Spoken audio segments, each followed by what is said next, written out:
Hello everyone, FPL Raptor here and welcome back to another video on my YouTube channel. In today's video we have my Gameweek 4 deadline decisions. This is a weekly series where I take your final questions and dilemmas ahead of the upcoming deadline and do my best to discuss and answer them. If you do enjoy today's video, please do smash that like button, and if you are new around here, make sure to subscribe as well. But without further ado, let's jump into it.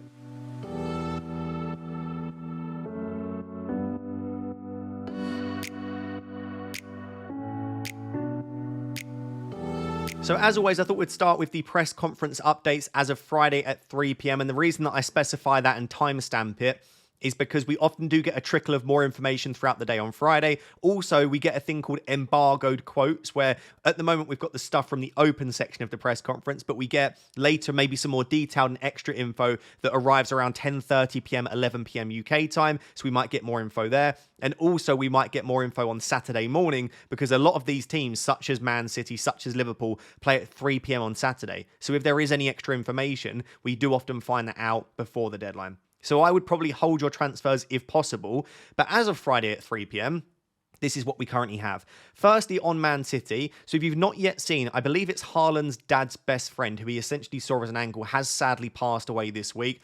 Haaland obviously very notably sad and obviously will have a period of grieving there. We do know that he has been offered compassionate leave by Man City, as you would expect, and it's up to him if he wants to take that. I would just say that I don't believe that will be the case, only because we've already seen him in training on Thursday. If he was going to take compassionate leave, you'd imagine he would take it and not go to training. The other thing to note is he was offered compassionate leave last season, I believe it was, earlier in the year when his grandma passed away, and he decided not to take that. So I'm not going to try and predict or explain how Erling Haaland might be feeling right now. But my understanding from everything that we've seen in the past and what people are saying is that Haaland will be available and will feature on Saturday. And if he does, you'd imagine it's from the start. He either takes his compassionate leave and doesn't feature, or he's available and you would expect him to start as a result. In the press conference, Pep Guardiola did say that he will see if Haaland is mentally and physically ready. But therefore, I think if Haaland wants to start, and you would imagine he does based on his mentality, I think he probably will. So I know it's a sensitive topic to try and discuss because FPL seems kind of like a secondary thing here, but it's at least worth discussing for those of you that own him. I would just say, if you've got him, still have him, still start him, still captain him. Even if you were looking to buy him, maybe wait until Saturday morning. But if we don't get a negative update, I'd still be pretty happy buying Haaland. The key thing is, though, make sure that your vice captain is given more thought than usual, just because if Haaland does have compassionate leave, he's not going to feature at all. And also your first sub. So that's it, really. Still be happy to own him, captain him, buy him, but maybe wait a little bit longer to make that decision if you can, and also make sure your vice captain and first sub is sorted. Elsewhere for Manchester City, Ake is out for approximately 4 weeks, so until the next international break, which is good news for Guardiola owners because as nailed as Guardiola was, there was the concern that with the Champions League kicking back in, that maybe Ake could start a couple of the Prem games, but now I just think Guardiola is going to be so incredibly nailed. So this is good news for Guardiola owners until at least the next international break. And then Foden and Rodri are both available for selection in Game Week 4, which is, if you've got Foden, maybe slightly tricky now because you might have been looking to move him on, but now it looks like he might be available. I would be tempted to keep if you've got Foden, but this doesn't say that he's going to start. Doesn't even say that he's likely to start. It just says that he's available for selection. So maybe it's still enough for you, the fact that we don't know if he's going to start or not, to maybe sell him. The next update was around Arsenal. Obviously, we know that Rice is suspended and Ødegaard is still, I would say, quite likely to be out. So what happened is during the international break, Ødegaard, I believe, rolled his ankle. It looked pretty bad.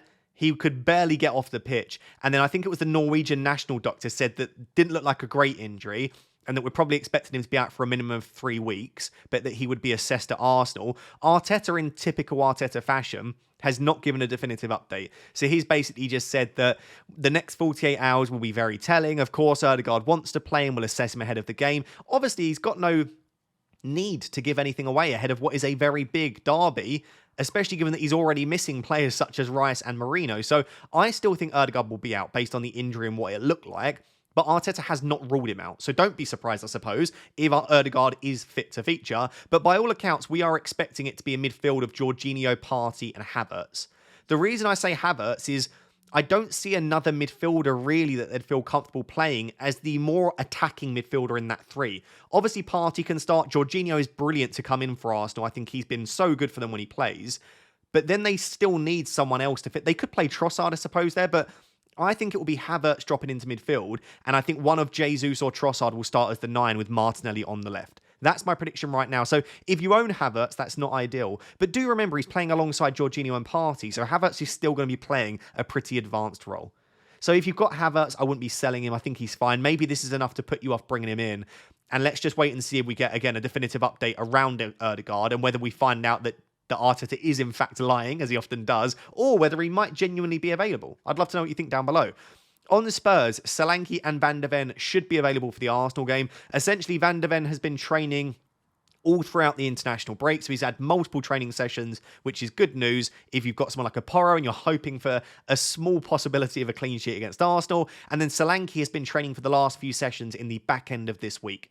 Given that the game is on Sunday, so they'll have an extra training session on Friday and maybe even Saturday, I think both Solanke and Van de Ven will start, is my prediction. And I think Richarlison being out makes Solanke starting slightly more likely. Of course, they could play a Son or a Kulusevski as the 9, but I think Solanke will probably start. So if you own him, maybe you just start and keep him now.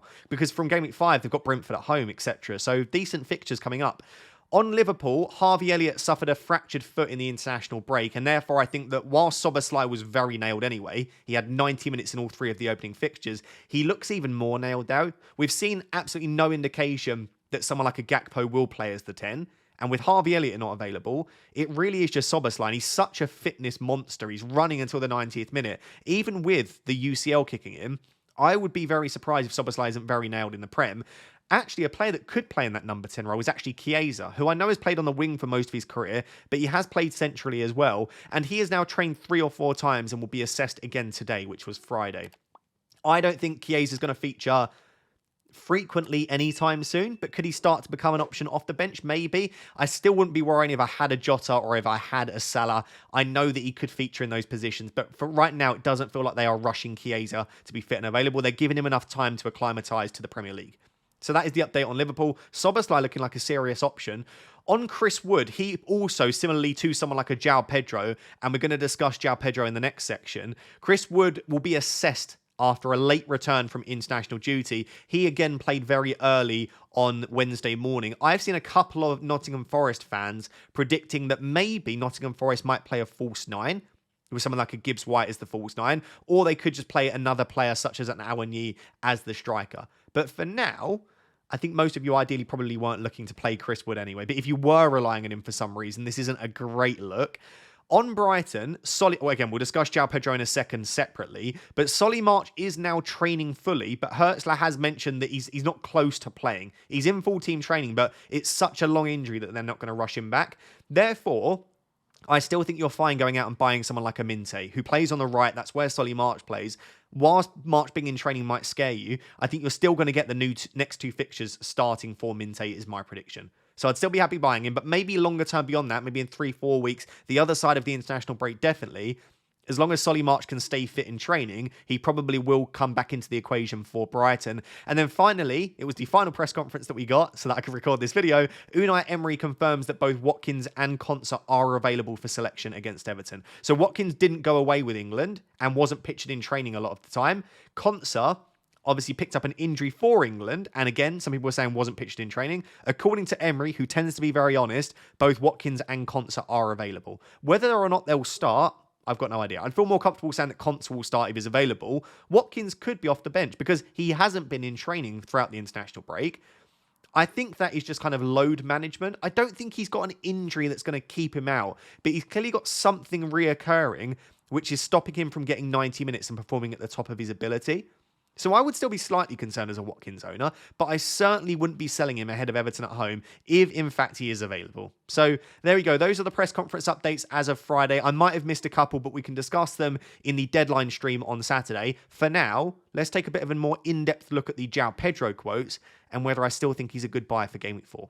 So as well as the aforementioned press conference updates, we did of course get an update from Hertzler on Thursday around Joao Pedro, but I wanted to discuss it separately because lots of people already own Joao Pedro or are looking to bring him in and are wondering, should you go for a Welbeck instead because he wasn't called up? So if you are not yet aware, Joao Pedro was called up to the Brazil national team and he did play in the early hours of Wednesday morning. He only got 45 minutes in the total in the international break, so it's not like he's played a lot of football.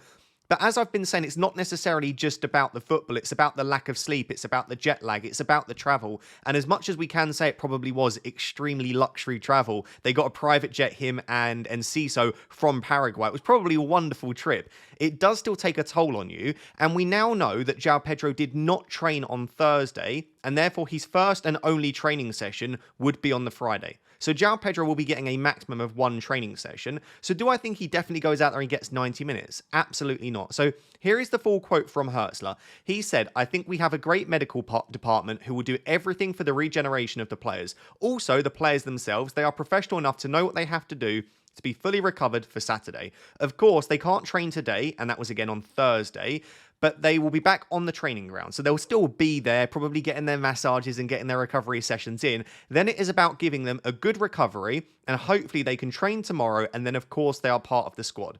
So if we're focusing on the positives here, he's on the training ground on Thursday. He is part of very likely team training on the Friday. And if he is part of that team training on Friday, which we think he is, then he'll be as part of the squad. So Joao Pedro will be there and will be able to feature.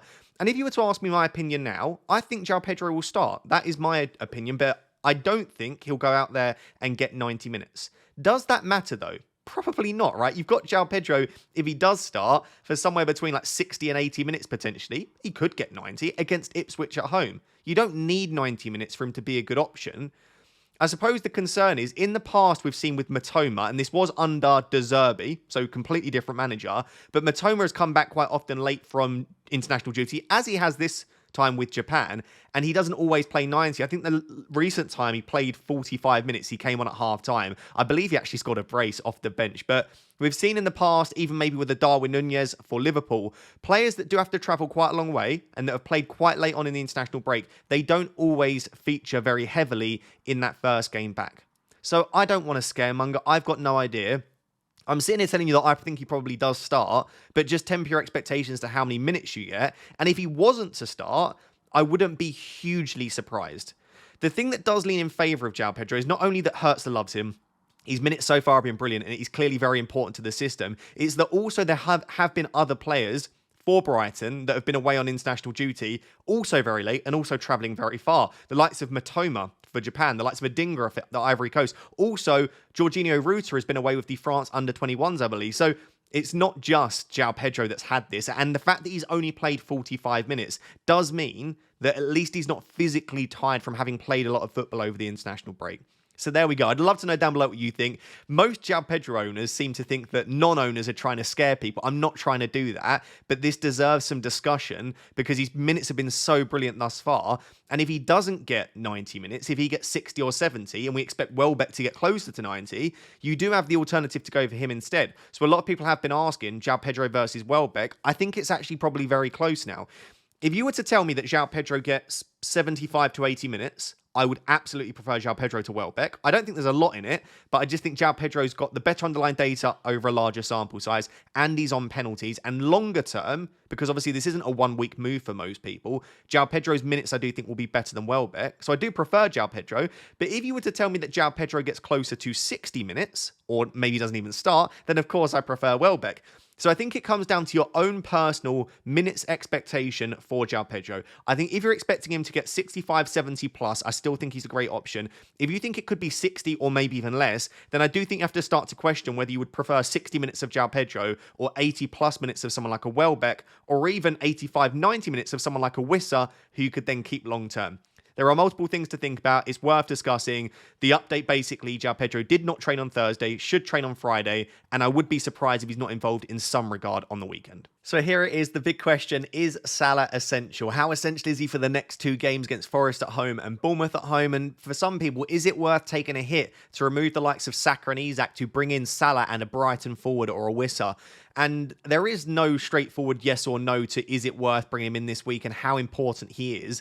But I would say the short answer for me is no, he's not essential, and no player in FPL is essential. We have seen that across the opening 3 weeks. People have gone with just Salah, just Haaland, or both, and all three strategies have worked dependent upon which weeks you've captained which players and also the surrounding players as well.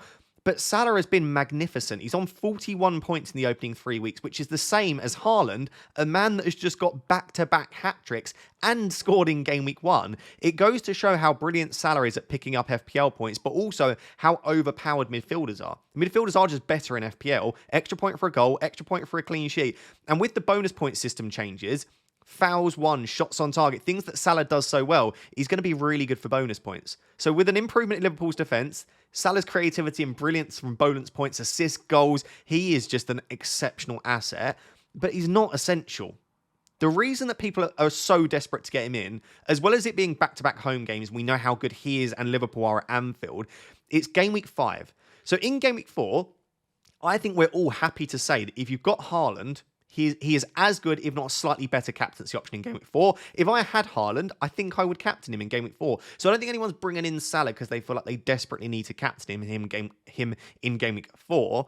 But in game week 5, City play against Arsenal. So people that have been sort of perma-captaining Haaland probably don't feel completely comfortable captaining him. By the way, it is Arsenal at home, so you could captain Haaland, but there are definitely better captains out there. It's not a week that you really want to target the Norwegian for captaincy. So if in game week 5, you don't want to captain Haaland, everyone will automatically look towards Salah as the second best asset in FPL, and he's playing against Bournemouth at home. So it is a good captaincy option, and I would argue it is the best captaincy option. So yes, if you're trying to get the best captain option every week, and that is the way that you play FPL, Salah is that, and I would try to get him for game week 5. But he isn't the only captaincy option. So I've got the fixtures next to me. Firstly, Chelsea against West Ham away.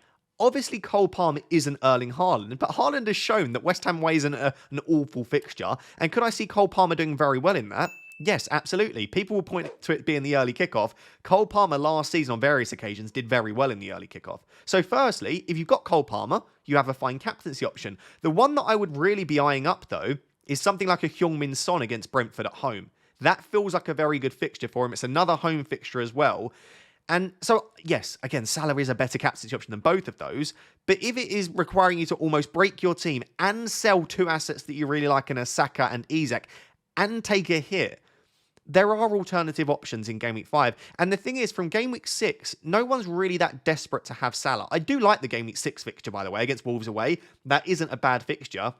But then he goes into Crystal Palace away, Chelsea at home, Arsenal away. It's not a particularly good run of fixtures for Salah and for Liverpool.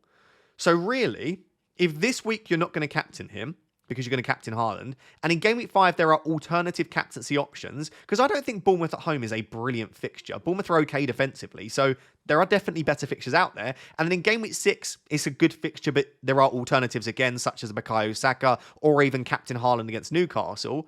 And then from 7 onwards, the fixtures that aren't great, then no, you don't need to bring in Salah now. And I say this as arguably Salah's biggest fan in FPL, right? I've captained him every single week. I'll be captaining him in Game Week 4. I'm not trying to keep his ownership low, as someone suggested in the comments. I'm just trying to say that no player is worth breaking your team for if you don't necessarily fully believe in them as an asset, and also if you don't want to sell the players you'd have to. There are plenty of people out there that have messaged me saying, I really don't want to sell Saka and Isak, but I feel like I've got to have Salah. Don't then. Because not only is it a -4, but you're also then using one of your free transfers. Even if it's for free, is it worth 2 transfers to remove Saka and Isak, 2 penalty takers with good underlying data? And this week, they've both got okay fixtures. Isak's against Wolves, Saka's against Spurs, who can ship goals. I think if it was for free, I would still be willing to make the move, because I still think having Salah in for the next 2 is better than having the Saka and Isak combo, and you can still have someone like a Welbeck or Joao Pedro instead. But if it was for a hit, and or if I just wasn't fully convinced or sure myself, I absolutely think it's okay to go without. So there it is. Think he's a great option. Think he's worth bringing in, but don't do it if you are unsure yourself or you feel like it's going to break your team to do so. The only other thing I should have mentioned is it does depend on your wildcard window. If you're wildcarding in 6 or 7, then I think it's probably slightly easier to do, because you won't want Isak longer term anyway. Saka you can bring back in on the wildcard, and then you can lose Salah around 6 or 7 instead. If you've already used your wildcard, or you're planning on using it much later, selling Saka, who you are probably going to want back in Game Week 6, feels a little bit worse for me. So it also depends on your wildcard window and that strategy there. I'll leave it there. Let me know down below in the comments, and I think it'll be a lot of people this week. Will you have Mohamed Salah for Game Week 4?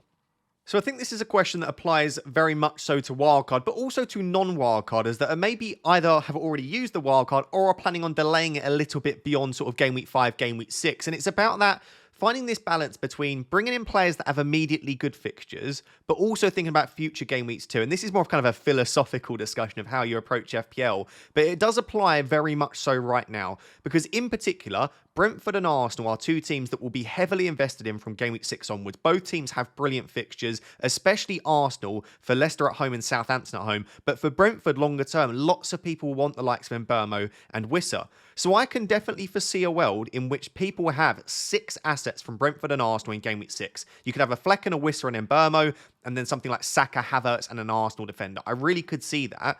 So I think especially if you're wildcarding this week, you then think, well, if a lot of people are going to want 6 from game week 6 onwards, and maybe you only want even 4 or 5, but they don't have great fixtures over the next 2. They both play against Manchester City and Spurs. The games are just obviously flipped. So how many assets do you include from Brentford and Arsenal when they have a terrible 2 fixtures ahead, but you know you're going to want them from game week 6? And that also applies to individual assets such as Semenyo. Semenyo's fixture this week isn't as bad against Chelsea, but then it's Liverpool next week. So there isn't a specific number or a magic formula for how I would approach this, but what I would try and do right now is if you're on a wildcard this week, build a game week 6 wildcard right now in terms of what you think you would want in game week 6. Then compare that to your game week 4 wildcard and look at how different they are. If they are 8 or 9 players different, obviously you're not going to just build a game week 6 wildcard because you're not wildcarding in 6. And this is something I would urge you, don't go out there and pick 3 Brentford and 3 Arsenal just because in game week 6 you think you might want them, because then you might as well just wait until game week 6. You're getting no added advantage of going early. But you also don't want to book in too many transfers.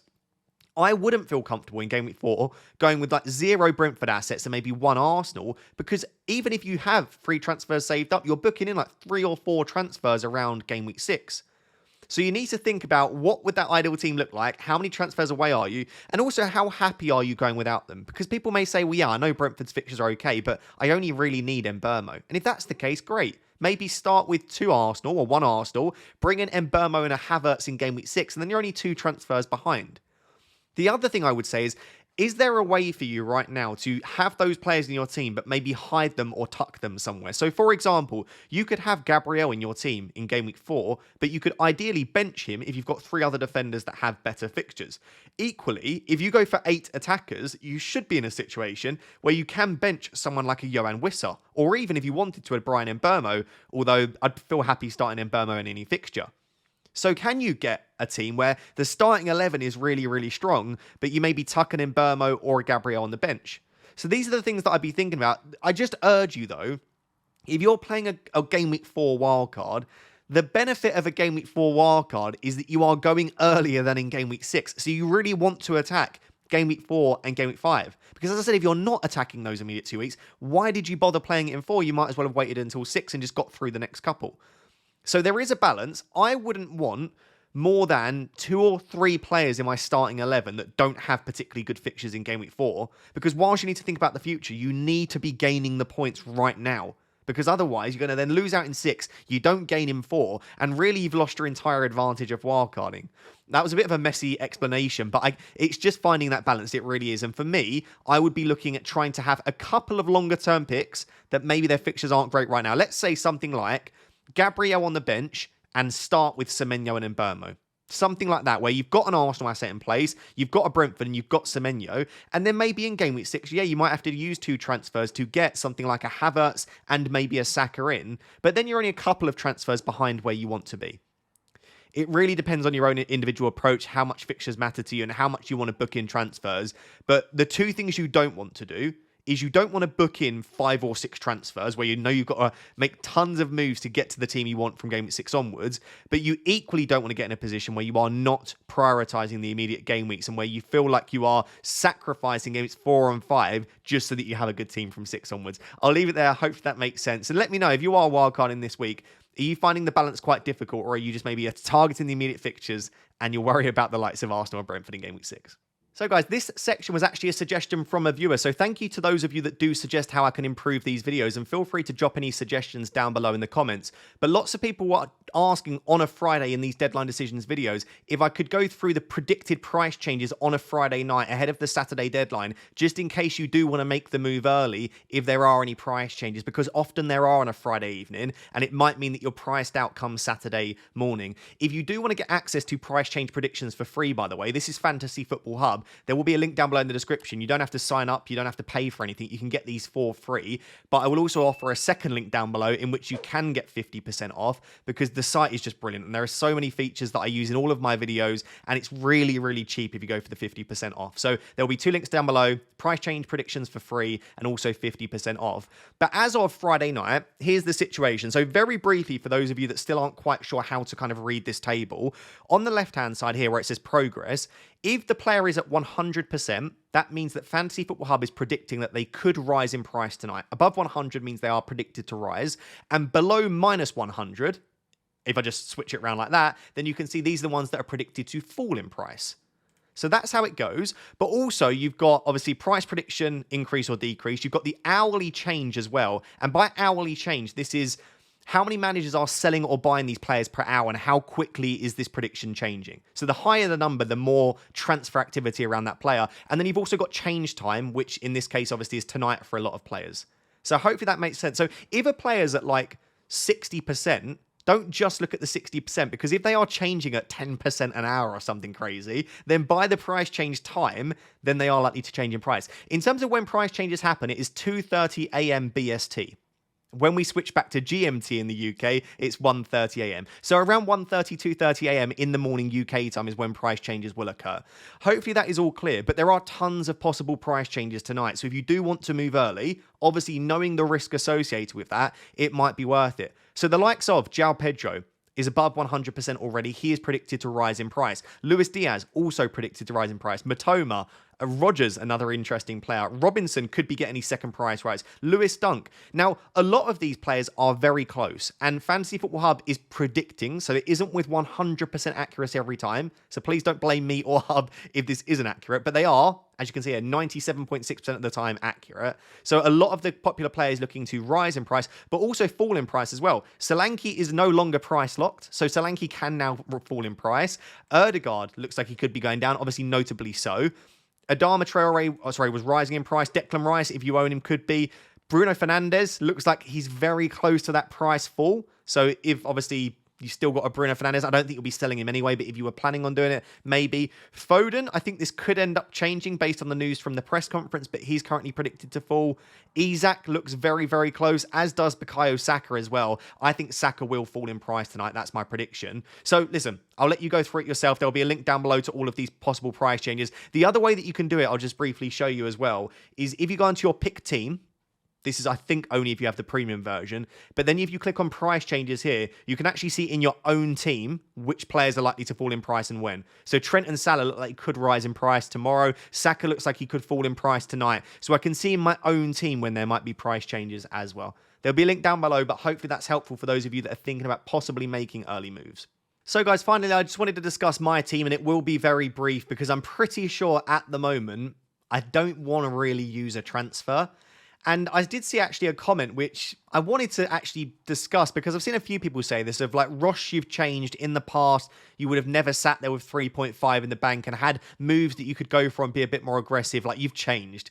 And there are a couple of things. Firstly, I absolutely have changed. Yes, my management style has adapted from when I first started on YouTube and I was in my early years of being really engaged with FPL. I was a bit more reckless and I did take more hits. And I don't necessarily think that I don't do that anymore, but I also think I make better decisions. And whilst you want me to entertain you and you want me to be aggressive with my transfers and not boring, I also don't want to be a bad manager for the sake of just being exciting. And I don't think often that I need to make transfers with my team, or that using a transfer would be the best decision for me. There is this fine balance between being optimal, but also still enjoying the game and having fun with it. And I try to find that balance, hence having no Haaland in my team. But yeah, there's nothing here to me personally anyway. There might be to you, and if there is, please let me know, that screams out I'd use a transfer on that, and it's going to be definitely worth that one transfer. In terms of what I can do, if I just go to my transfers, I do have 3.5 million in the bank and one free transfer. So I've got lots I can do.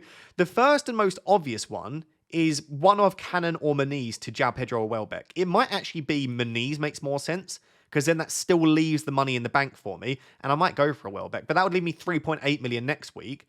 Yes, maybe something like Cannon to Welbeck would make more sense, because then I would have 8 attackers and I'd have the option to rotate in the future.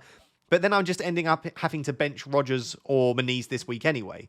So maybe the best move is to just take Muniz out. I could alternatively do a midfield transfer. So Rodgers to anyone up to 8.5. I've actually looked at, and I know people will hate this, but I am genuinely tempted, is potentially Rodgers to Fernandes. I would actually go as far as saying this is one of my more likely possible transfers for this week, but people just hate Bruno Fernandes so much. I don't know if I can be bothered to deal with the comments, although it would be quite funny. But that is a massive upgrade for me. Getting a Bruno Fernandes in ahead of Southampton, I'm extremely tempted by that. The other options I've got, I mean, I do have that Haaland move that I spoke about. So it's Isak to Haaland. Where is Haaland? Here he is. Isak to Haaland, and then Saka to Matoma or Minte. Extremely dull, extremely popular, that sort of set of moves. But it does give me Erling Haaland, who I would probably end up giving the armband to as well. But then I just don't desperately want him next week. So I'm getting him in for one okay fixture. And then even in game week 6, I don't think in fact, he's not the best captain for me. So I'm bringing him in this week when I think he's just about the best captain. And then 2 weeks after that when I don't. And then in game week 7, I'm probably looking to wildcard in game week 7 anyway. So less keen on that move. Is there any other moves that I've forgotten about? I don't think so. I think that is largely it. Do I want to bring in a Brighton attacker? Could go for Bruno Fernandes. I have looked at also Nicholas Jackson. I mean, I don't have Cole Palmer right now. So I know I speak about cover all the time, but this isn't covering Cole Palmer. But it does give me a Chelsea attacker. Or I potentially do just look to bring in Palmer. I can, as of now, do Saka to Cole Palmer. I mean, I could do Saka to anyone, really. I've got lots of money in the bank. So there are multiple moves I can make. None of them really stand out to me. They all involve selling an asset that I don't really feel like I need to sell, and or taking a hit, and then maybe or even benching an asset that I don't want to have to bench and just causing a bit of a benching headache. The only other thing for me, I don't know why Gabriel's in there at the moment, because I'm actually leaning Pedro Porro. Is Gabriel versus Pedro Porro? Yeah, I've been going back and forth on it. I just think I don't expect either team to keep a clean sheet. And if I don't expect either team to keep a clean sheet, play the more attacking defender. People have been mentioning repeatedly to me that Arsenal are very good from set pieces and Spurs are not. Vicario is notably very weak from set pieces at defending them. But people really over-exaggerate Gabriel's goal threat for me. 3 goals, 3 goals, 5 goals, 2 goals. He's not someone that's going to go out there and get a goal every few games. Like, he's only scored 6 goals across the last 2 Premier League seasons in over 6,000 minutes. So he is very good at attacking set pieces, by the way, but he's not going to go out there and get a goal every single game, as some people seem to think. And he is a threat, but Pedro Porro, for me, is so much more attacking. Right? Last season, Pedro Porro had 11 attacking returns. So I feel like you are much more likely to get an attacking return from Porro than you are from Gabriel. Clean sheet is, of course, slightly more likely for Gabriel, but I don't think that likely given that Declan Rice is suspended. So there we go. Those are the key decisions for me, is who do I bench out of Porro and Gabriel? Do I make a transfer? If so, which one? I'd love to know in the comments with my team, would you make a move or do you think rolling's the correct decision? And let me know what your plans are as well. So guys, there you have it. That is my Game Week 4 deadline decisions video. Hopefully that has been helpful for you. And if it has, please do smash that like button and make sure to subscribe as well. And as I said, do check out Fantasy Football Hub to get the free price changes or to get 50% off and access to everything on their site. I really do appreciate the support. Until next time, which will be the deadline stream tomorrow. Thank you very much for watching. Bye-bye.